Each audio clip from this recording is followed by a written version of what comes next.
क्या बात है भाई, क्या बात है भाई। श्रीलंका, वो श्रीलंका जिसे हम एशिया कप में 50 रन पर ऑल आउट कर देते थे, वो श्रीलंका जिसे हम वर्ल्ड कप में हरा देते थे, जिसे हम कहते थे भाई मोहम्मद सिराज तू आगे जा, तू ही संभाल ले श्रीलंका को। श्रीलंका ने हमें आज तीसरे ओडीआई मुकाबले में 110 रन से हराए और उसने सीरीज भी अपने कब्जे में कर ली। कब्जे क्या कह सकते हैं, सीरीज को भी उसने जीत लिया और 2-0 से टीम इंडिया को हार थमाई है सीरीज के अंदर। ओडीआई में हम उछल रहे थे कि हमने T20 सीरीज श्रीलंका से जीत ली।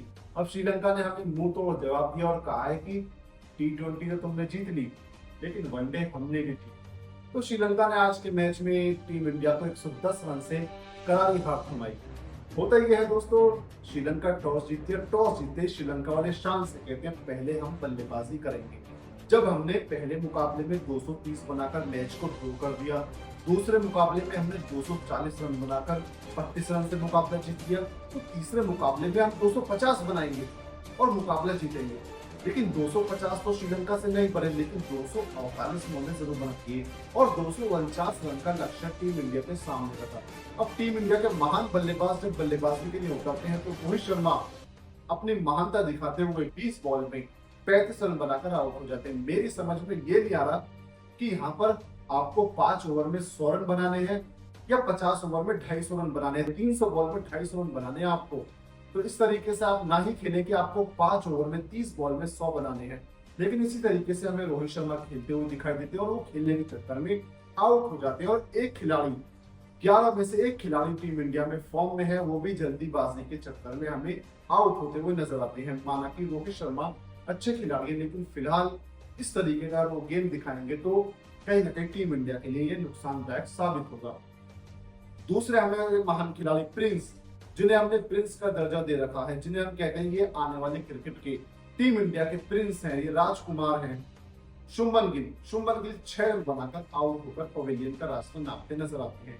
इसके बाद में अगले खिलाड़ी की बात करूं तो वो है हमारे किंग, जिन्हें हम कहते हैं भाई Virat Kohli, king the king, सबसे ऊपर, इनसे ऊपर दुनिया में कोई नहीं है। लेकिन विराट कोहली पहले ओडीआई में भी किंग वाला काम नहीं कर पाए, दूसरे ओडीआई में किंग वाला काम नहीं कर पाए और तीसरे ओडीआई में भी 20 रन बनाकर वो पवेलियन में जाते नजर आए।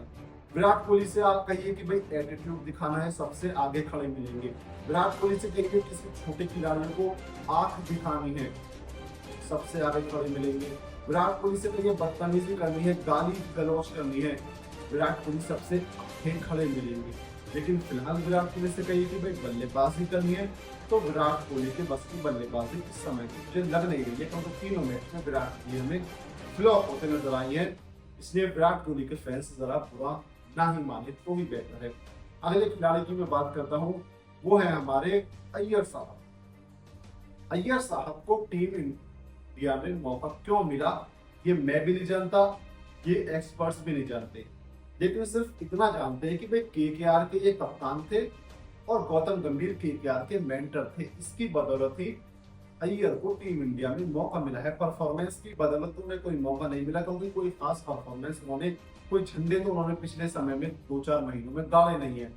उसके बाद में अगले खिलाड़ी की बात करूं तो हमारे पंत साहब। सोचा था आज राहुल को ड्रॉप करके पंत को खिलाया गया है तो कुछ अच्छा क्रिकेट देखने को मिलेगा, लेकिन हमारे पंत भाई भी नहीं चल पाए और वो जल्द ही 10 रन के ऊपर पवेलियन दौड़ गए।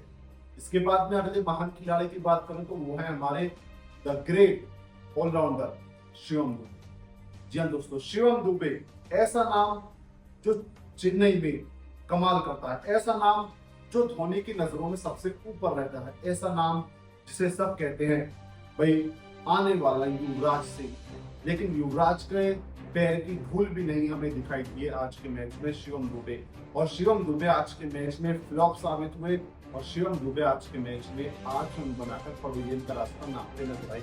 इसी तरीके से बाकी की पूरी टीम इंडिया फ्लॉप साबित हुई और टीम इंडिया 138 रन के ऊपर ऑल आउट हो गई और 110 रन से टीम इंडिया इस मुकाबले को हार गई और साथ ही टीम इंडिया 2-0 से सीरीज की हार।